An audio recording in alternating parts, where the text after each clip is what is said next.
Bismillahirrahmanirrahim. Elhamdülillahi Rabbil alemin.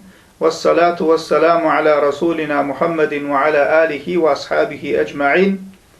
Bir musulman doğalımız şeyle soraptır. Esselamu aleyküm.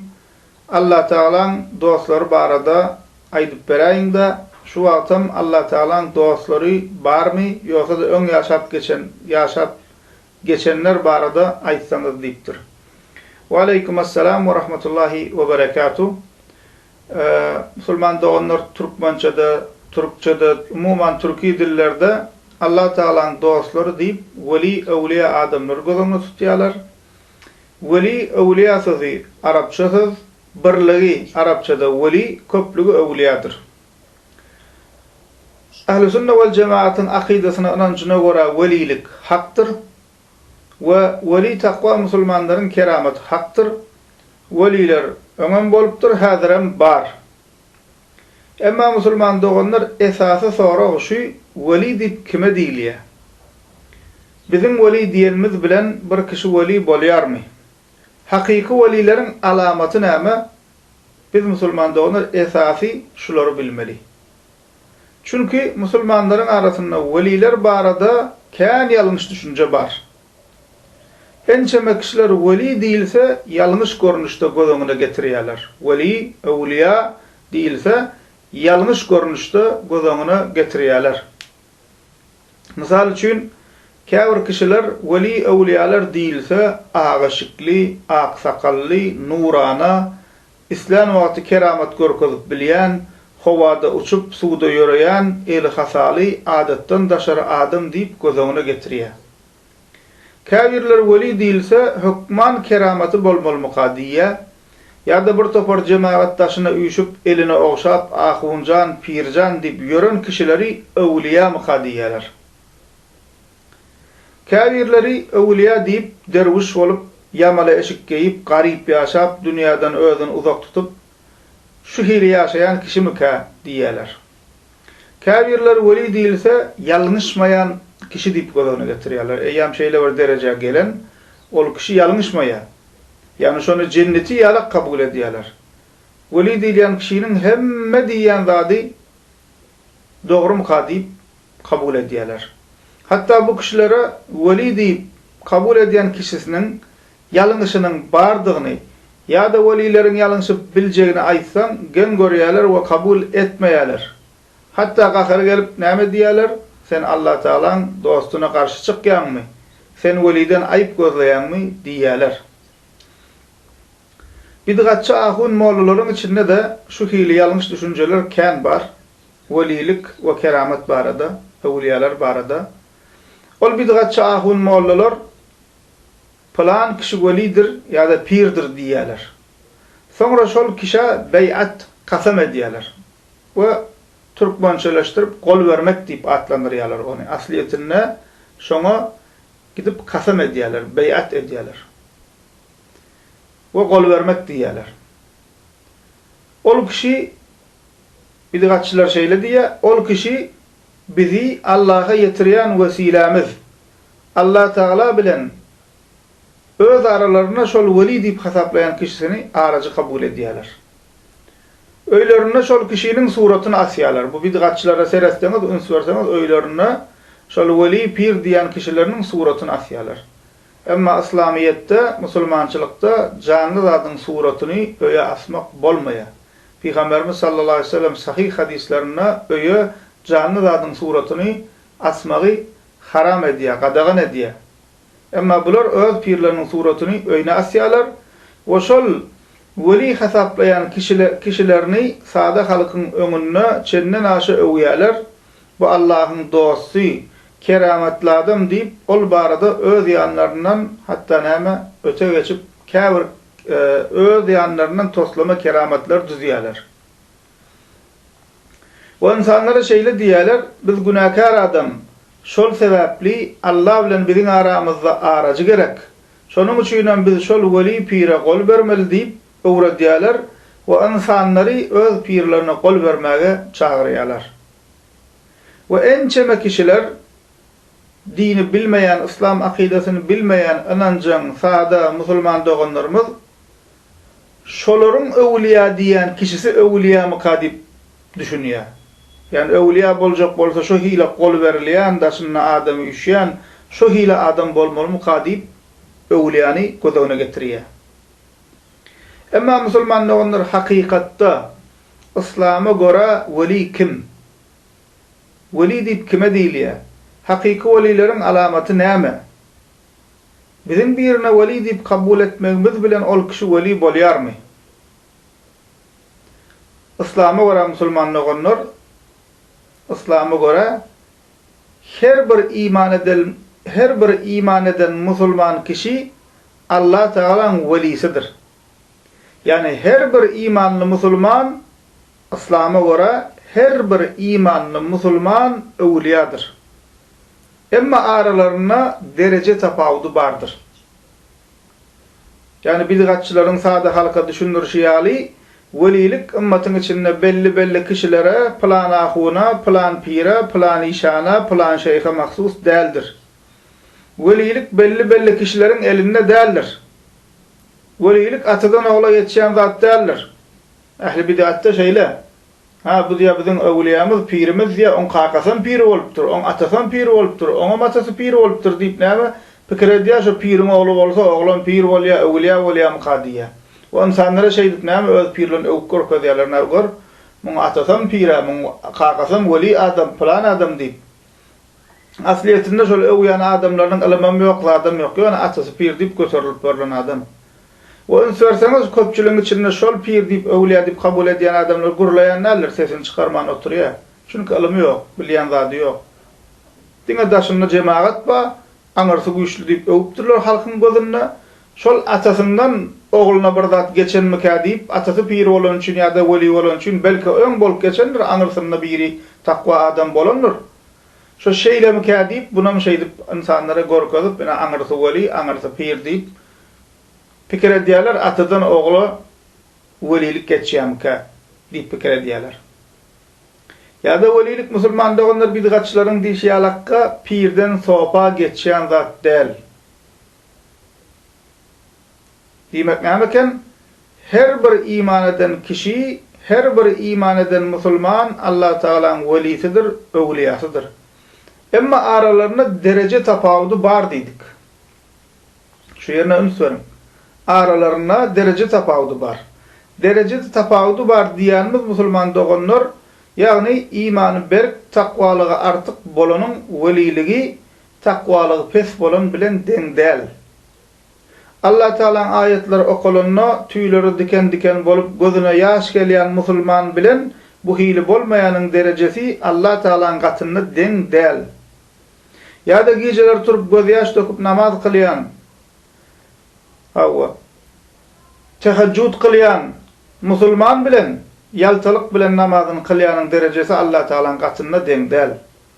Allah Teala niýatlap durmasa, Kur'an-ı Kerim okap durmasa, namazlaryny wagtynda kılmasa, sudan çıkan balyk ýalak bolup bir rahat bolýan musulman bilen Allah Teala'ny aziýatlayan namazyny yaltalyk bilen kılýanyň derecesi Allah Teala'nın gatynda deň däl. Demek her bir iman eden musulman kişi Allah Teala'nın velisidir, öwliyasydyr. Her musulman Allah Teala'nın öwliyasydyr, velisidir. Emma aralarında derece tafawudu bardır. Bir musulmanyň ne derecede takwalygy artyk bolsa, ne derecede takwa bolsa Allah Teala'nın gatynda şonçoluk musulman dogonlar derecesi uludur. Ve köplenç veli diýildi erkek kişi gözüňize gelýär. Zina maşgala da Allah Teala'nın velisidir. Yani iman eden her musulman zina erkek tafawudy yok, Allah Teala'nın velisidir. Misal üçin İslam'a göre ýaşap, farzlaryny berja edip, namusyny gorap, maşgalasyna hyzmat edip ýören takwa gelin, takwa gyz Allah Teala'nın veli kuludur. İslam'a göre ýaşap, farzlaryny berja edip, takwa bolup, ümmeti Muhammed'e sallallahu aleyhi ve selleme peýdali, imanly nesil yetiştireyin deyip zahmet çekýän muallim Allah Teala'nın velisidir. Musulmanların yurdunu goraýyn deyip, musulman watanyny goraýyn deyip takwa bolup, serhet gorayan bir serhetçi, esker, serkerde Allah Teala'nın velisidir. Musulmanlara hyzmat edýän, takwa musulman Luqman Allah Taala'nın veli kuludur. Milyoner musulman Badır. Emma takwadır Allah Taala'nın veli kuludur. Käbir insanlar pikir ediyor veli diýse şol näme? El hasali garib adam bolmaly, mukaýaşyň alaqqa dünýäden el çekip boran adam bolmaly. Beýle däl musulman dogunlar. Veli milyoner bolup biler. Dünýäniň baý adamydyr, emma takwadır. Iň baý musulmanlar takwadır. Allah Taala'nın veli kuludur. Demek näme musulman dogunlar? Her bir iman eden we takwa bolan musulman Allah Taala'nın gatyna derejesi uly velilerden bolup biler. Ve Allah Taala bize kitabımız Kur'an-ı Kerim'de hakiki velilerin kimlerdigini ve olaryň bize alamatyny aýdýar. Bizem şunu bellemeli. Allah Taala'nın gatyna veli kim ve derejesi uly veli kim ve şol veli awliya diýilýän kişiniň alamaty näme? Allah Taala Kur'an-ı Kerim'de Yunus suresinin 62. 64.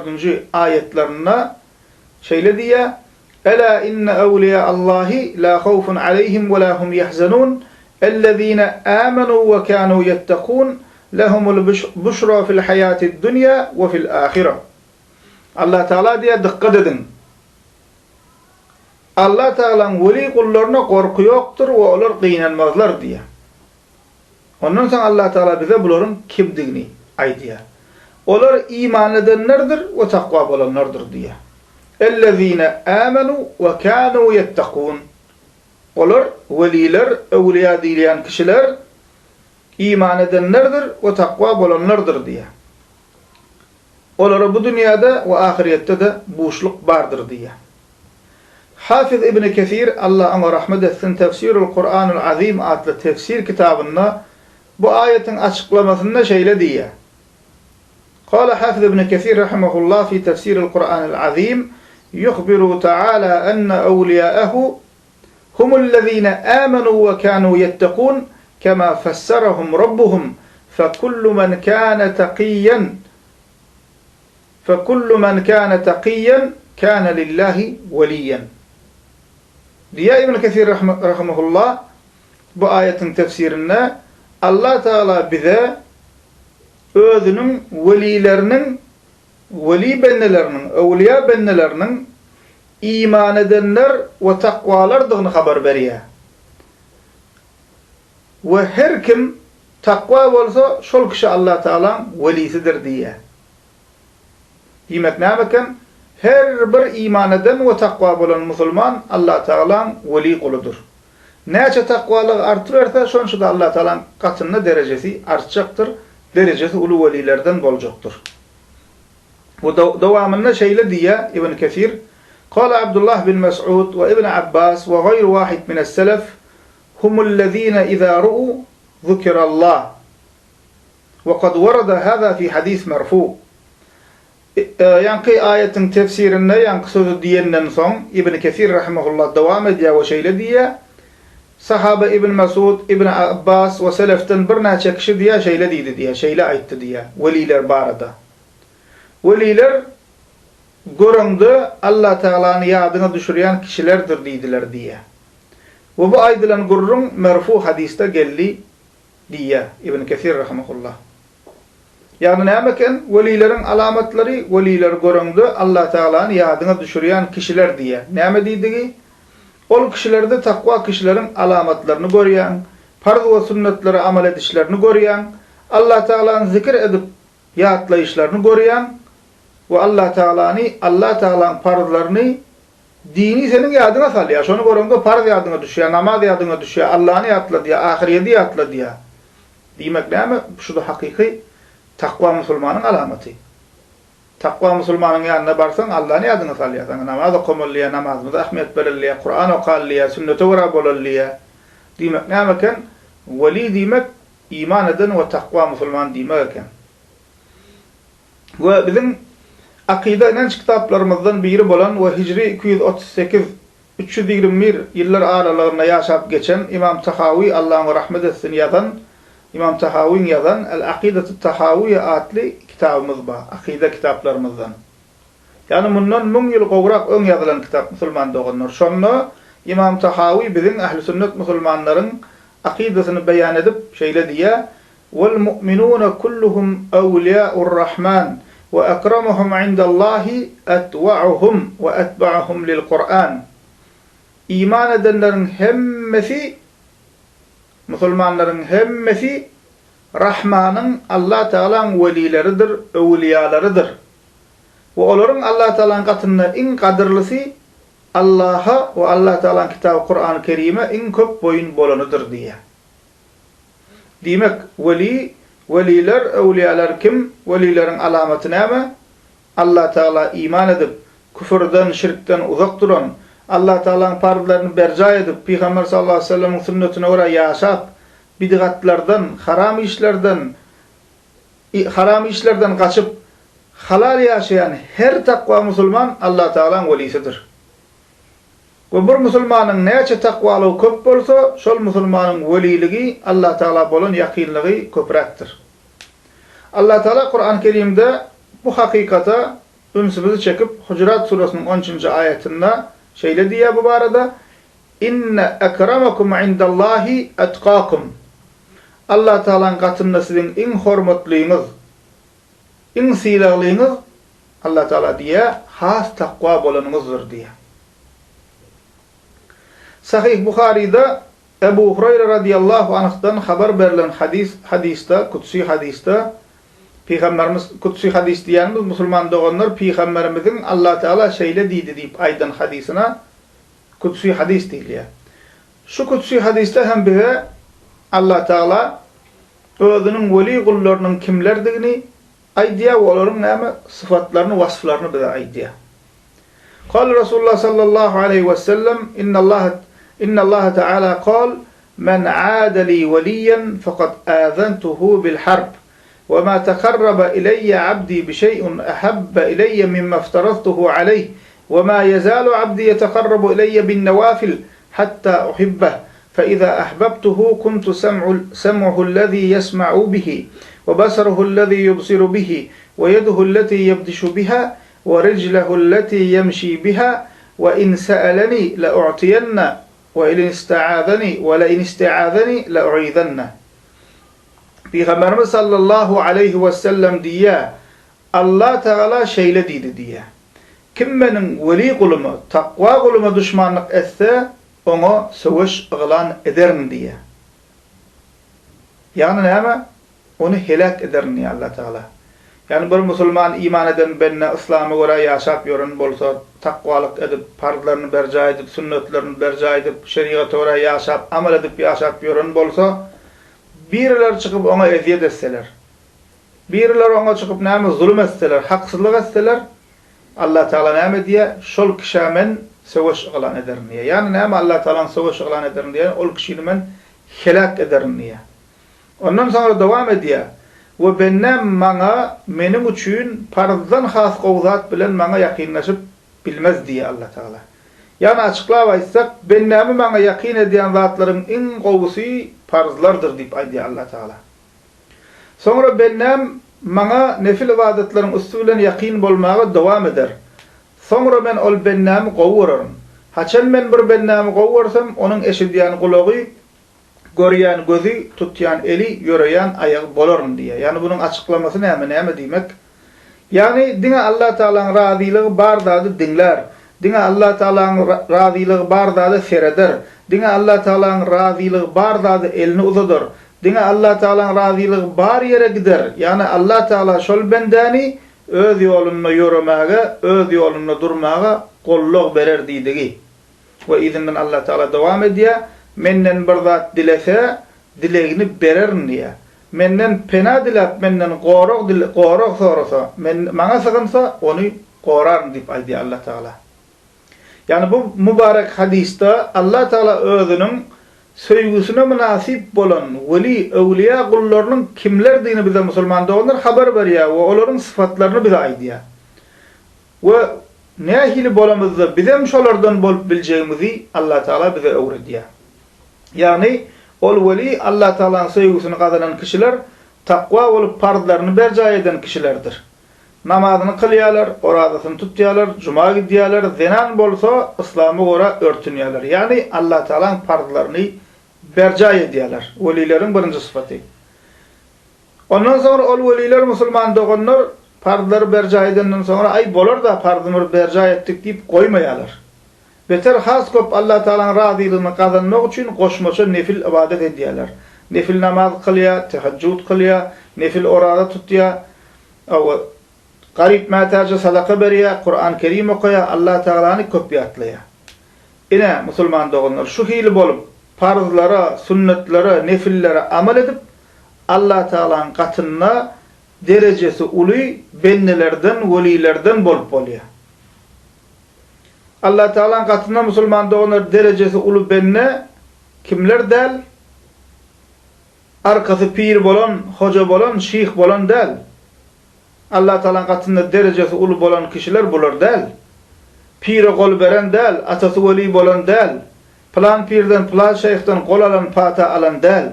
Ya da ilden üt köşük giyinip, şoňa meňdeş bir ağaşyk geyip ya bir zat edip eline hasal bular del.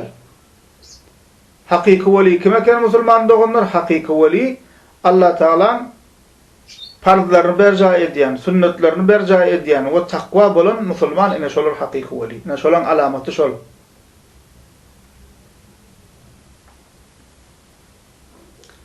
Indi musulmanlar onlar şu aydylanlardan, şu aydanlarymyzdan çıkarmaly netijeler näme? Birinji, veli diýmek Allah Teala'nın iman eden we takwa bolan bendelerdir.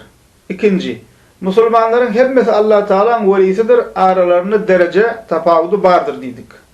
Üçüncü, ve her musulman Allah Teala'nın katına şol derecesi ulu velilerden bolup biler. 4.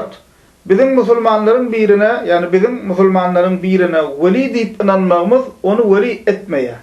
Allah Teala'nın katında derecesi ulu velinin kimdigini bir Allah Teala'nın özü bilýär. Yani Allah Teala'nın dostu deyip ulu gurulamaly däl. Hawa biz ýagşy guman edýäs. Yani bizim birine veli awliya diýmekligimiz ýagşy gumandan ibaret. Şonu şu hile hesap edýäs. Çünkü üstünde takwalyň alamatlaryny gördük. Takwa kişiň näme edýän amallaryny gördük. Goşal kişi hakynda ýagşy guman etdik we Allah Teala'nın veli guly diýdik. Emma hakykatda kimin veli digini Allah Teala bilýär. Şol sebäpli musulman doganlar birine Allah Teala'nın dosty, veli kişi diýemizde serasaply bolmaly, öte geçmeli däl. Allah Teala'nın adyna gurulamaly däl. Allah Teala'nın şu veli guly diýip yüzdeýiz şey diýip näme? Adamlara şu hile edip näme aýtmaly däl. Biz şu hile hasap edýäs, inşallah şu hiledir diýmeli. 5. Ne derecede derecesi ulu veli bolanny da, ne derecede alim bolanny da musulman doganlar ýalňyşyp bilýär, unutup bilýär. Olaryň bir tarapynda nefsi var, bir tarapynda şeytany var. Hatta bir kişi ulu alim, hafız bolup, derecesi ulu veli bolup, Allah saklasın sonra doğru yoldan alıp kafir hem bolup bilýär musulman doganlar. Bizim düşünjämizde ýanky dersiň başynda da diýişmelek, awliya, veli, pir, ahun bir zat diýilse, şol adam hemme diýen dogry mı, ýalňyşmaýarmy diýip pikir edýärler. Hatta ýalňyşy bar diýsen, ýalňyşynyň bardygyny aýtsan gen görýär. We awliya adam, veli adam ýalňyşyp bilermi diýip näme kabul etmek islemeýär. Emma musulman doganlar iblisten misal alyn. İblis periştelerin arasındadır. İblis periştelerin arasındadır. Emma Allah Teala'nın diyenini etmeyenlik için kafir oldu. Bizim awliya ol bul diyen kişilerimizin hiçbiri o tarafta cennete girenliğini biz bilemiz yok. Umid ediyaz, yaxşı guman ediyaz. İnşallah şolardandır diyaz. İnşallah velilerdendir diyaz. Emma anık biz bilemiz yok. Demek näme hiç kimin bu dünyada intak näme kefilnamasy garantisi yok. Şol sebäpli musulman doganlar, alim adamlar, takwa adamlar başymyzyň täji silemol gowurmaly. Onda gurrun yok. Emma hiç bir alimi, hiç bir takwa veli hesaplanýan kişini hata edip bilmeyen, her diýeni kabul edilýän kişi hukmunda görmeli däl. Ýalňyşýan ýerinde ýalňyşdygyny näme? Ýalňyşdy diýip bilmeli. 6. Her veli diýilýän kişi, her keramat diýilýän gurruna inanmaly däl. İmam Tahawi Allah rahmet etsin, ýanky aýdan kitabymyzda Aqidatu Tahawiýede ýene şeýle diýär: "Ve nu'minu bima jaa min keramatihim ve sahha anis siqat min riwayatihim." Biz awliýalaryň keramatlaryny ve ıgtıbarlı çeşmelerde, ıgtıbarlı kitaplarda gelen rivayetlerini tasdik ederiz diye. Keramet haktır. Igtıbarlı kitaplarda gelen bolsa musulman doğanlar kabul etmeliler kerameti. Emma keramet deyip her tapan hekayan halka gurrun verip yormalı del. Her dileyen gepe inanmalı del. Şuun kuğuna bursuri bidgatçı mollar halkın önüne çıkıp keramet deyip bol aslı bolmayan gurrunları gurrun veriyorlar. Bu hile olsa doğru olmayan musulman doğanlar. Ravva biz kerameti tasdik ediyaz. Emma her keramet deyip gurrun verilen hekaya da inanıp yormalı del. O akun mollu da keramet deyip gurrun verilen zadının anırsını gözlemeli doğrudan ama ıgtıbarlı kitapta var mı yok mu? 7. Bir kişini veli alim pir deyip her näçe öwseler de musulman doğanlar biz üçün adamların diyen gepleri ölçek bolmaly del. Ya da bir kişinin kerameti biz üçün ölçek bolmaly del. Misal üçün şuun kuğun adamlar şey deyip seyrediyorlar. Tavırağını diye şunça adam mı diye. Şunça medrese kurduruptur, şunça mescit kurduruptur. Onu katı övüyorlar, katı kovuyorlar. Şoň üçin canını verecek adamlar var, müňlerçe şoňa gol beripdir. Ol kerametlimiş diýip şu zatları şoň dogrulygynyň delili hökümünde adamlara gurrun berýärler. Emma şu aýdylýan zatlaryň hiçbiri onuň tawaragyna köp kişiň bolmaklygy, onuň kerameti bar diýilmekligi, näçe derejesi ulumuş diýilmekligi biz üçün delil del, ölçek del. Ölçek näme musulman doğanlar? Ölçek Kur'an, sünnet ve sahabaların yolu şeriat bolmalıdır. Şeriata uyan bolsa kabul etmeliler. Eger şeriata tersine gidiyen bolsa, haram iş ediyen bolsa, bidgat iş ediyen bolsa inkar etmeliler. Näçe adamlar öwliya pir diýiversinler. Biz üçün esasy zat näme? Kur'an, sünnet, sahabaların yolu şeriat. Kerameti bar diýselerim biz näme etmeli? Şoň seretmeli, amalyna seretmeli. Amaly şeriata dogry gelýärmi, gelmeýärmi? Şoňa seretmeli. Dogry gelse kabul etmeli, dogry gelmese inkar etmeli. Alimlerimiz bu barada şeýle diýerler: "İttefaqa awliyaullahi ala anna ar-rajula law tara fil hawa'i aw masha 'ala'l ma'i lem yughtar bihi hatta yanzura mutaba'atuhu li Rasulillahi sallallahu aleyhi ve sellem ve muvafakatihi li emrihi ve nehyi." Öwliyalar diye şu meselede ittifak ettiler. Bir ağızdan öwliya, takwa, alim musulmanlar şunu kabul ettiler diye. Näme ol? Eger bir kişi havada uçsa, suda yörese diye ona allanmalı del, onu tasdik etmeli del diye. Ta ki şol adamın Peygamber sallallahu aleyhi ve sellemin buyuran zatlarını edip qaytaran zatlarından kaçar mı? Şona seretmeli diye. Yani biz üçün ölçek onun kerameti var eken, yok eken, tawrun adam kan eken, adaken, ay yüzlerce kişi namaz başladıptır. Bu zatlar ölçek del. Şiigalarım birilerine namaza vura diýerler. Emma şiiga akidesi bozuk. Sahaba dilizadip diyorlar. Demek ölçek näme? Kur'an, sünnet ve sahabaların yolu ve şeriat. Şolara eýerýärmi, eýermeýärmi? Eger musulman doğanlar şolara eýerýän bolsa, onu näme diýäs? Hak yollaky adam. Hatta keramet hem bolmasa, sahabaların agla ve bolugynyň kerameti ýokdy. Emma sahaba. Emma olar sahaba değil. Şu ümmetin baş tacı olur. Ya olmasa musulmanlar şuun kunna yalançı kişiler var. Keramet deyip bir zatlarım gorka diýerler. Yalançı öwliyalar var. Keramet deyip bir zatlarım gorka diýerler. Gözbagçylyk diýerler, jaduýlyk diýerler. Ve sada adamlar şoňa keramet mykadip allanyp ýör. Diýmek bir kişiniň adatdan daşary bir zatlar gorka keramet diýmekligi intak tasdik etmeli däl. Oňa gön keramet diýmeli däl. Deccal'ım näme etjek diye kıyametlerin Deccal gelimini adamlara adattan daşardatlar gorkazjak diye. Käbir kişiler şoňa keramet dip ananjak diye. Üç koşuk zat gorkazy, adattan daşardat gorkazy, şonda bir güç bar ol dip diye ananjak diye. Demek näme eken musulman doganlar? Şeriatyň tersine hereket edýän bolsa, bidgat çykarýan bolsa, ve şuna benzeşlatlara meşgul bolup ýören kişi bolsa, ol adamyň özüne weli diýmekliginiň, kerametli pir diýmekliginiň hiçbir näme biz üçin gadyr gymmaty ýok musulman doganlar. Ýani kysy işimi alakdan aşmal içimizde bar bir näçe bizim içimizde de öwüp ya adi aýradylan kişiler bar. Türkmen Sahra'dan, Eýrandan getirip bize ýaýradylan kişiler bar. Öwliýa diýip kabul edýär bizim käbir adamlarymyz. Öýlerine şolaň suratyny asýarlar. Öwliýa diýerler, adamlar şirke çagyryp ber. Öwliýa diýerler, ölülerden zat dilesen bolýar diýip ber. Öwliýa diýip beran kişisi bidgaty çagyryp ber.